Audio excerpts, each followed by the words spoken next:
Hello and welcome to Keep Right On, a Birmingham City podcast brought to you from us here at Birmingham Live. I'm Brian Dick and I'm joined today by Colin Tattum, long-standing member of the Birmingham City parish. Probably longer than you care to remember, isn't it, Col? Yeah, I think you're right there, Brian. Thanks very much for joining us today. Today's topic is very much about the open house, which took place at St Andrews on Wednesday evening. As most people will know, the media are not invited, which is absolutely fine. Media get plenty of FaceTime with guys like Chris Davis, albeit maybe not as much FaceTime as we would like with people like Tom Wagner, Gary Cook and Mike Rigg. But it's the fans that are the most important in this situation. So this was the third version of the open house, and Colin was there. So let's get straight into it, Colin. There's the main talking points are obviously the stadium, the academy, and the women's team and things like that. What were your main takeaways from the evening? Just give us a flavour of what went on, who spoke, and what stuck out for you, please. It was interesting, Brian, as you say. It was the third version of the open house, and this one was slightly different in so much that it didn't have necessarily that wow factor. And I think this was always going to happen as the club did them further down the line, because in the first two it was new, it was exciting. There was all these things that were happening at the club. There was the sports quarter announcement, which was the real mic drop moment. In one of them, Tom Brady was there. People were showing around the ground. Wayne Rooney did presentations, etc., etc. So it was always going to be a little bit different. And this one was titled Growth. And I think the main takeaway I got from it was it's full steam ahead. There's no let up. And the club, the ownership, the leadership team that were there on the night are full steam ahead. They want to realise their longer term ambitions for the club, and this really was an affirmation of what Tom Wagner and Knighthead had said from day one, and basically an update with a big focus, a big emphasis this time on, as you mentioned there, the academy and the women's team specifically. Yeah, I think having watched it on TV and followed the live stream, I think my main takeaway is just how many credible operators that Knighthead have brought to the club. In previous years, under the previous regime, I've always bemoaned the lack of expertise at Birmingham City Football Club, largely for budgetary reasons. But then you've got guys like Nick Smith talking about the facilities, absolute top of the industry for me. He comes across so well. Mike Rigg, I think he speaks really well as well. And then you've got some expertise on the women's side. There's just a lot of experience, a lot of know-how, a lot of contacts. And it just feels like Birmingham City, they're not doing it on a shoestring. They're a much more heavyweight organisation with the knowledge and the skills and the expertise, aren't they now? Yeah, I think that's a good adjective, that they're heavyweight figures who they've got in these positions now. And in the last 18 months or so, the management team, the leadership team based at St Andrews has drastically changed. And also, as you mentioned there, they're appointing people to certain positions. If I use the women's team in the academy as an example, you just look at Hope Powell's CV, you look at Mike Rigg's CV, serious people with a wealth of experience in their field. And it was interesting, Mike Rigg used a phrase, best in best. That's what he wants the boys' academy to be in a certain time scale. And I think that's exactly what Knighthead, Tom Wagner have done across the board at the club. Gary Cook, we know his background and experience, CEO, and the people that Gary has brought in to assist him. Again, you just look at their CVs or their resume, shall I say, and they're serious people, heavyweight people, as you said there, but they have that wealth of experience to drive this project forward. It's key. None of them are wet behind the ears, and they get things done. They're very impressive, a very impressive group. Let's get into some specifics, Cole. I long for the day when the club throws open the doors to Wast Hills and we're all shown round to see the improvements. And I know it's it's still a work in progress, albeit a lot of progress has been made on that front. Just tell us in from your massive experience, just tell us how you've seen Wast Hills evolve under Knighthead and what's going on. Bearing in mind they're coming from a point where the clubhouse was burnt down and the pitches, they maybe had one pitch that was a serviceable use, and the dome was pretty much falling down. So yeah, where are we now with Wast Hills? Yeah, that's a good point, Brian. People might think, well, it's a training ground, so what? But people have to realise that what Wast Hills was, it was Birmingham University pitches. The middle pitches were basically rugby pitches, were bogs all the time. You couldn't get on them. The car park was just a patch of shale. The canteen was basically like a tea room in and around a few Sunday League dressing rooms. So the evolution over time has been quite incredible, particularly these last 18 months. As you said, there was a fire that destroyed a lot of the offices, the canteen area, the kitchens. And Nick Smith, the club's head of infrastructure, said that what they could have done is just sort of like redone it to the same spec. But no, they, in his words, reimagined what they wanted from a high performance centre. So now they spent £4 million on a modular building. I've had a mooch around it. I've been quite fortunate to have a look around it, which incorporates women's and the boys' academy. And they've redone all the dressing rooms. There's classrooms. There's parents' rooms where parents who bring in their kids in can go and work and have space for their siblings as well on an evening for the academy. And also the investment on the pitches. Again, it may sound daft to most people, but Blues were behind the eight ball with their training facilities, and ultimately it's a place of work for their players, and also you're trying to impress people to come to your academy. They've spent £500,000 on drainage on the pitches and bringing them up to high spec. The so-called show pitch is now hybrid, similar to St Andrews, and they're building a 250-seat stand around it.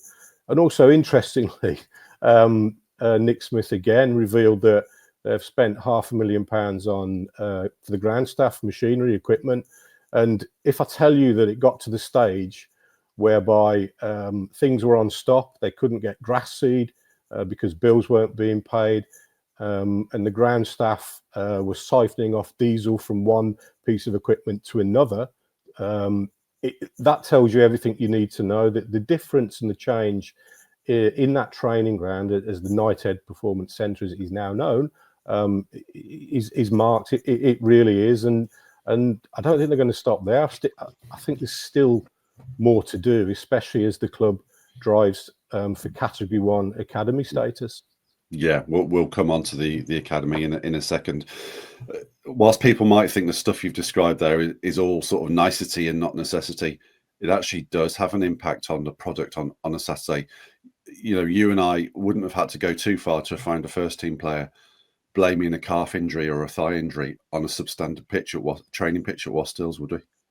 Yeah, I've always wondered about the standard of the pitches there, and that's no disrespect to the ground staff. I know the guys there are a hard-working bunch, but they've literally had, not one hand tied behind their back, but two hands.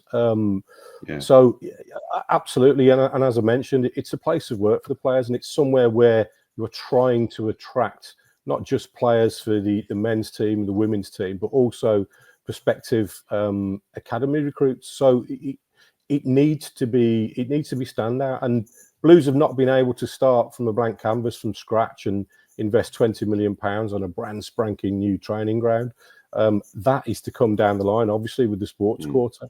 But the work that they've done in such a short amount of time, which was updated at the open house, like I said, it's quite remarkable, and it's testament to the can-do attitude and the determination that the ownership at the club have at present.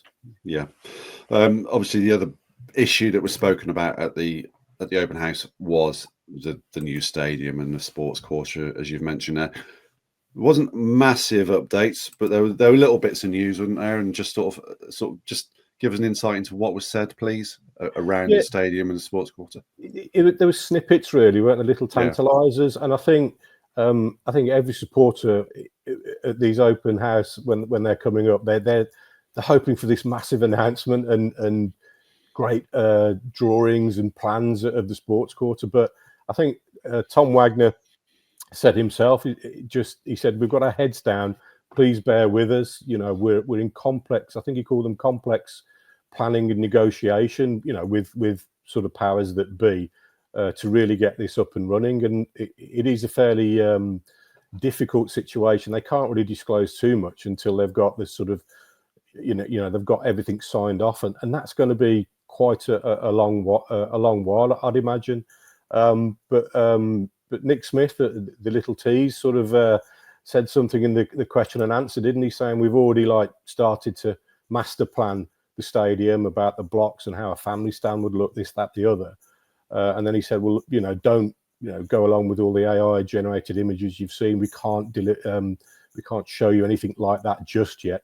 But rest assured, we are on a pace with it, and supporters will be fully involved in the process of the design of the stadium and the bowl, which was quite interesting. But they can't really put a time scale on it. I know Tom Wagner wants things tomorrow, but as he's found out when he raised, the spectre of the transport links and government and local authority help most recently in a public sphere.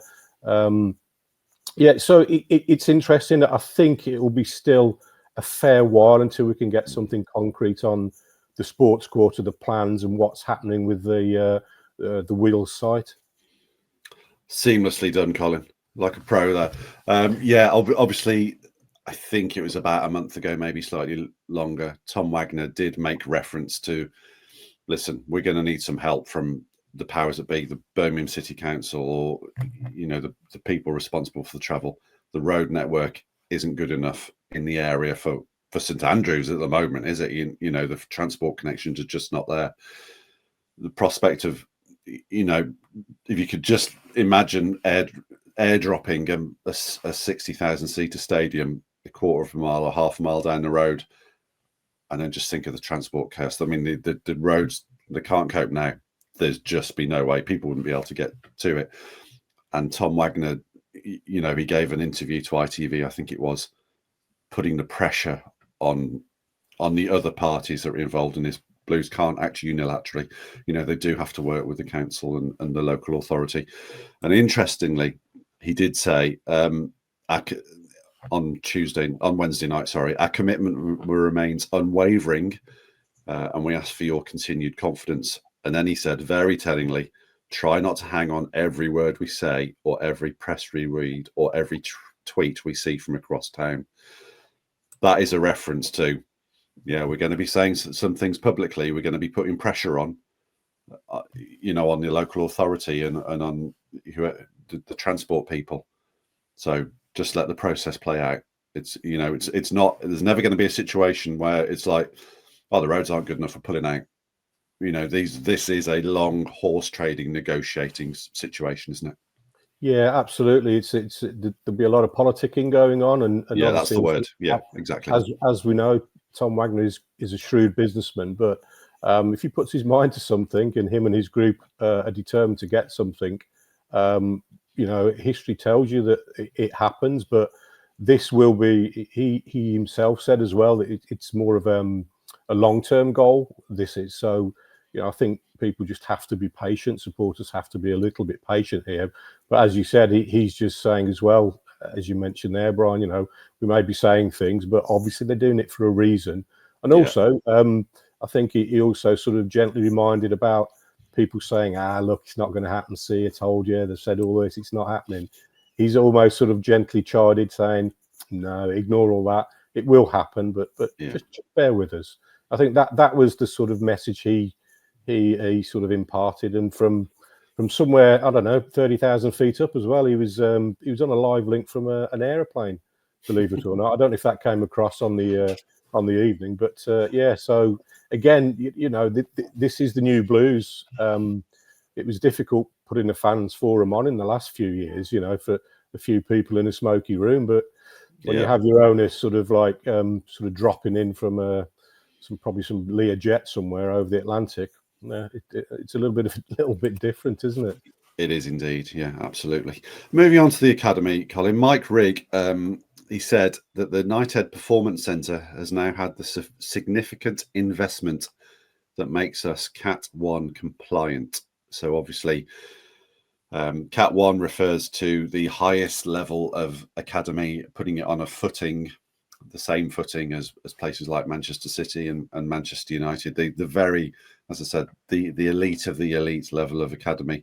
And that's not just about players, is it, Colin? Just sort of give us a quick sort of tick box exercise on what Cat 1 means and the sort of hoops that the club might have to jump through. Yeah, in effect, Mike Rigg outlined that the fact that, you know, Cat 1, you want to be, as he said, you know, best in best, and he outlined a vision whereby in 10 years Birmingham will be up amongst there as one of the best academies around, and not just in this country, but, you know, in Europe, that, you know, if not the world. That's the strength and the breadth of the ambition they've got. And he said that Category 1 is the first and most important step towards that, because then you will be not only competing against you know, better opposition, better players, but you also be able to keep hold of your own players. And he referenced the fact that Blues have recently lost a lot of their local talent at various age groups to clubs in this region. So that will change, and also it would allow the club to recruit not just locally but internationally as well. So it's really taking a big step up the ladder. And with Category 1, you have to improve the facilities, the provision in terms of medical, education, safeguarding, coaching, everything, and which they are doing at the moment. There's an audit coming up in January, and I know the people at the academy, led by Mike and Louisa Collis, have been working immensely hard to get themselves prepped and ready for it. And if you remember, Blues did have a Category 1 license from the authorities for a season. It was taken off them, and basically, from what I can gather, they were more or less warned, don't apply again unless you can get your house in order. Right. And now, under this ownership, they definitely have. And this is, as Mike Rigg said, this is the first step to basically transforming the academy, which, let's face it, over the last few years has been fairly exceptional considering the circumstances in terms of players produced for Birmingham City and elsewhere. But this will hopefully take it to another level. And also, interestingly, I'm sorry for waffling here, but Mike Rigg also outlined, and Gary Cook did as well, that the academy is very important from a business aspect. And it became clear to me that they'll be looking for a return on the investment, which means that not only will they be trying to develop players for Birmingham City's first team, but they're also looking to develop players who might be of interest to other clubs elsewhere that they can sell and bring in money. So it's also turning into a little bit more of a business as well, which, if you look at the models at the top end, the Manchester Cities and the Chelseas of this world, that's, you know, we see the money that they bring in from academy player sales. So, yep, it's about bringing through one of your own. And I think we'd all love, you know, to be cheering on, you know, somebody who we know is Birmingham through and through, a local lad or a local girl in front of the Tilton. But also they're looking at it from a longer term perspective as part of a business that can make money for the club. It's one of the hacks that the teams in the Premier League have actually alighted upon in the summer as a way round the current financial fair play regulations, or PSR, as its profitability and sustainability rules, as they're called, in that you can drastically alter your bottom line or improve your bottom line if you bring a player through the academy, and you can sell them for 40 million. It's clear profit. And that really does affect then how much you can then go and spend in transfers. So, yeah, it's a little bit little bit of a farm system, isn't it? And maybe if you've got your young son or young daughter, it's not the most sort of edifying situation to be in, knowing that they are viewed as a commodity as well as a young footballer and a young person. Yeah, But those are the hoops that having to be jumped through at the moment. yeah, and we've seen examples this summer whereby clubs have sold some of their best academy prospects for 20-30 million, and then bought other clubs' academy prospects for 20-30 million, which it's a little bit uneasy, isn't it? But as you said, that's the way of the world at the moment. That might change. There might be certain things put in place whereby that does change somewhere down the line. And interestingly as well, people talk about a pathway. I'm not sure Mike Rigg likes that word too much. He was more about talking about a raising of the bar, and now obviously the club is more moneyed. The ambition is to get out of this the third division, as I call it, as soon as possible into the Premier League, and that will mean bringing in, signing players, quality players. So the academy has to keep pace with that, whereby they will have to develop consummate talent that can meet the first team requirements. So again, and he said himself, that's another challenge that they're going to have to meet. And on the flip side of that, I suppose you could say it's talent meets opportunity. You do need those. You do need some opportunity. You do need a chance to see what you've got. But definitely that phrase, a raising of the bar, is what the academy is all about at the moment. And not just for players, but for staff and for the operational side of it. And it's it'll be fascinating to see that the journey that the academy goes on over the next several years. Indeed, which brings us on to a question that Mike Rigg was asked in the open floor section of the evening. A supporter asked him if he's disappointed about the lack of academy players in the first team squad now. I think only Brandon Kaler is the one that's sort of getting anywhere near it at the moment. And Mike actually said, I was dreading this coming because obviously it's against the backdrop of, in the lean years, the fallow years, passage from the under-21s or the academy into the first team was not easy because you still have to be a very, very good young footballer to get there. But that pathway, I'm going to use that word, it was a bit wider and it was a bit more developed. Now, if a young midfielder, if Brandon Keeler wants to get into the Birmingham City first team from the academy, he's got to get past a Japanese international and a South Korean international and Mark Leonard and Taylor Gardner-Hickman. All the boats have been sort of raised, haven't they, by this tide, and that creates a different dynamic within the academy. Because Birmingham's USP for many years, as I saw it, was you could say to a parent, "We've got a history of getting players into our first team here," and that was very, very appealing because that's why everyone's in it. That first team is a little bit further away now, isn't it? Yeah, you mentioned there that the pathway was a little bit wider. It's certainly narrowed. But then it's down to those players to sort of make a little detour around those Japanese internationals, isn't it? To try to sort of push themselves into the forefront. So there's that. It's definitely, the raising of that standard and of an individual, shall we say. And also, on the other side of it, if you're a player now and you and say you're being recruited by Birmingham City Academy, how can you not be excited by what could be ahead? What could be ahead in 3, 4, 5 years' time? It's a club that you would hope that people would want to join.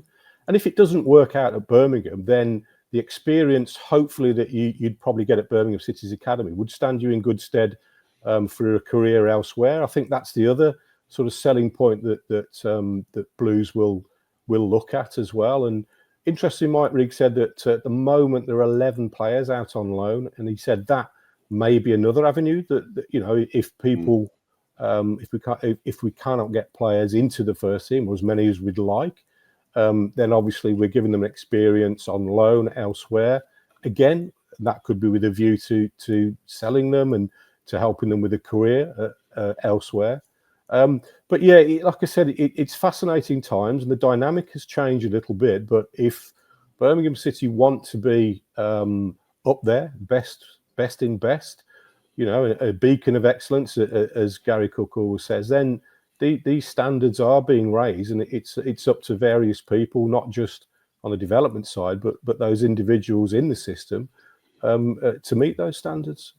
Yeah, indeed, that's absolutely fair. And as Mike said, he admitted it's a challenge. He said the alternative is you don't put any money into the first team, and your senior team, is filled with youth players, and that's great, but it's only going to take you so far. And as he said, that's not where the club is at the moment. The club is more ambitious. They are filling it with established senior players who've played international football in a bid to get to the Championship and then on to the Premier League. So yeah, it's a bit of an existential time for the current academy kids, isn't it? Obviously, as you say, the ones that join, the ones that are recruited, if and when the audit is passed, they'll be going in with their eyes open. That yeah, absolutely, we're in a different environment now. So interesting, Colin. I just want to. Can we just swing by the first team as well? Seem to have hit a little bit of a road block or a low block maybe in the last 3 games. Obviously, Mansfield and Northampton have taken points off the team. Sutton went very close to taking them to extra time, all with a kind of a similar situation where a deep sitting massed defence and an opportunist moment in front of goal at the other end. What have you made of the last 2 or 3 weeks? It's interesting, Brian, isn't it? I was speaking to someone at the last match that the club are second, probably going to get top spot back at some stage.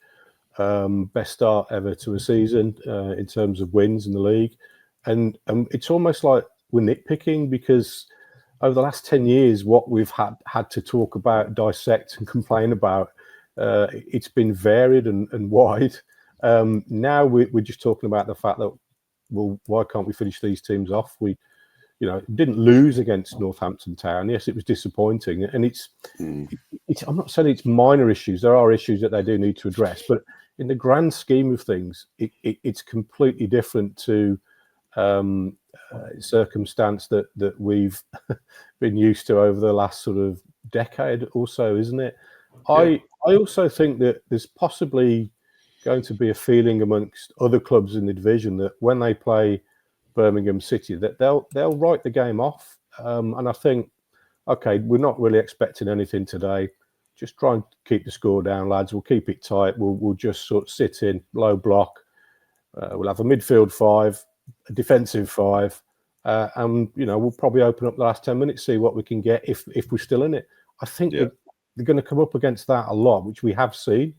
I think you said, Sutton were very conservative, to say the least. And this is a non-league club in a televised FA Cup game, and then Northampton were, you want to scratch your eyes. I mean, it wasn't really football. It was just sort of, okay, let them have the ball. Let's see what happens. It wasn't great to watch, but this is something that Blues are bringing on themselves because the big fish in this pond and by far the most talented squad in the division, and they'll find a way because everything there is geared to it, and I think whilst we are sort of having little grumbles and moans at the moment, over the course of the season, things will be fine. Yeah, these grumbles and moans are very much the deck chairs in the Titanic, aren't they? Potentially I should choose a different boat then, because it's not a Titanic anymore. It's not going down or sinking. It is very much full steam ahead. And I think you're right. I do think we need to remember that Blues have won 9 of 13 league games. That, yes, they're not top, but to a very large extent, they've controlled what they can control. They've won 9 of their 13 league games. They can't control the fact that Wickham have won 10 of 14. That's separate to them. All they can do when Wickham come into the equation is they can go to Wickham and beat them, which is what they've done. Other teams are going to have good runs. They are going to pick up results. They are going to win games. Somebody is going to challenge Blues. But as regards what Blues are doing in terms of taking care of their own business, 9 from 13 is probably better than I expected. I do think, though, those deck chairs, they do need rearranging a little bit, and I do think it's on Chris Davis to maybe look at the May Stansfield situation, or to see which of the wingers really need to be given more game time, or which need to be taken out, who needs to be more effective, whether the balance is right in terms of rotation of the central midfield. There are little issues, but as you say, they are only little issues. Yeah, there are, and like I said, when teams play one another, they'll have a go at each other. It's an open game of football. There'll be more jeopardy. Yeah. When teams play Blues, there's none of that. They are giving Blues hard games because, as I mentioned, they don't want to get a spanking, and they appreciate that this team, this squad, is the best in the division. So Blues are getting everyone's toughest ask, really. And I think the Northampton game in the first half moved the ball a bit quicker, the tempo, the intensity, and I think you can say that at Sutton as well, Carl. Yeah, and then the ball's moved too slowly at Sutton. Yeah, and then the second half against Northampton, the intensity, the pressing, and they could have been blown away in that sort of 20-minute spell that they weren't. Okay, some chances were missed, hit the bar, etc. But I do think Chris Davis's management team, that they'll analyse every game. Obviously, they know what they're doing, and I'm sure there will be little tweaks here and there along the way, and there might be sort of a freshening up of the team now and then. And of course, you have to take into account your schedule and injuries. But I keep maintaining over the course of a long season, I don't think that there's cause for alarm. Yeah, while we're marred in the dullness of an international break, we just need to remember that just one step down the road is 2 game weeks for about the next 6, 7, 8, 9, 10 weeks. So absolutely, rotation will happen. I don't think that the other teams in League One will be better equipped to cope with those run of games and that intensity of the fixture list. So it will move quite a lot between now and the end of the year, and there's no team in League One better equipped to make that a positive move than Blues. Colin, I'm going to leave it there. Thank you very much for your insight into the open house, and also for your insight into all things Blues as ever. Have a good weekend, and thank you all for listening, and it's a keep right on from both of us.